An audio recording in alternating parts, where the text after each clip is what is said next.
S'il vous plaît, expliquez 1 Jean 5, 16. 1 Jean 5, nous l'avons ici même.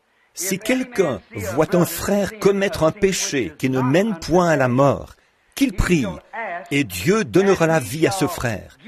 Il la donnera à ceux qui commettent un péché qui ne mène point à la mort. Il y a un péché qui mène à la mort. Ce n'est pas pour ce péché-là que je dis de prier. Bien, nous allons revenons en arrière, et prenons ça rapidement. C'est la dernière. Prenons dans Marc, et ceci expliquera exactement quel est ce péché qui mène à la mort. Il y a un péché qui mène à la mort, et il ne faut même pas prier pour ce péché-là. Combien savent qu'il y a un péché qui mène à la mort? Il ne faut même pas prier pour ça.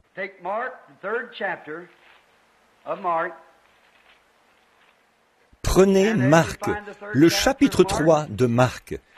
Après avoir trouvé le chapitre 3 de Marc, alors nous lirons rapidement ce passage avant de terminer. Prenons donc 3, 22. Et les scribes qui étaient descendus de Jérusalem dirent, « Il est possédé de Belzébul. » Ils l'avaient vu discerner les pensées des gens. Ils dirent, « Il est possédé de Belzébul.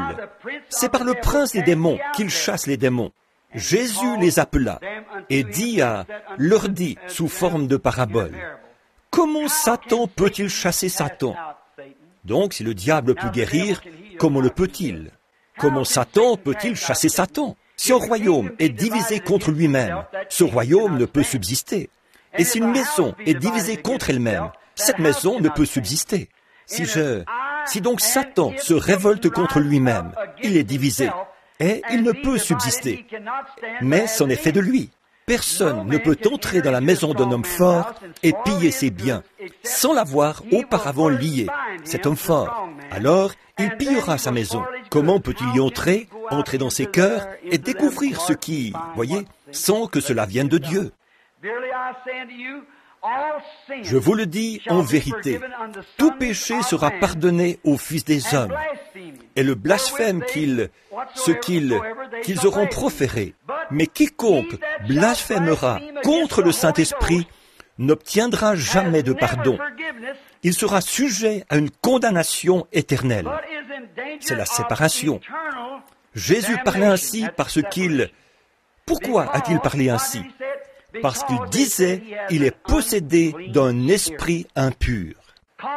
Ils appelaient l'Esprit de Dieu qui accomplissait ces miracles en Christ, ils disaient que c'était l'esprit du diable qui faisait ça.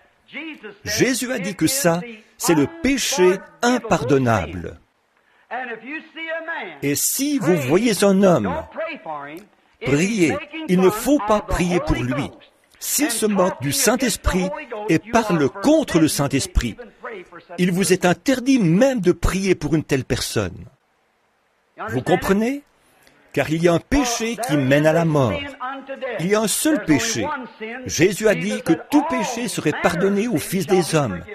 Mais blasphémer contre le Saint-Esprit, ça, ce ne serait pas pardonné. Alors les gens disent, eh bien, blasphémer contre le Saint-Esprit. Blasphémer, qu'est-ce que c'est? Ça veut dire parler d'eux, tourner en ridicule, se moquer d'eux, blasphémer. Bien, en quoi ont-ils blasphémé contre lui? En disant que le Saint-Esprit qui était en lui, qui le faisait agir et faire les choses qu'il faisait, ils ont dit, il est possédé de Belzébul, le diable. C'est le diable, un diseur de bonne aventure en lui, qui lui fait faire ces choses.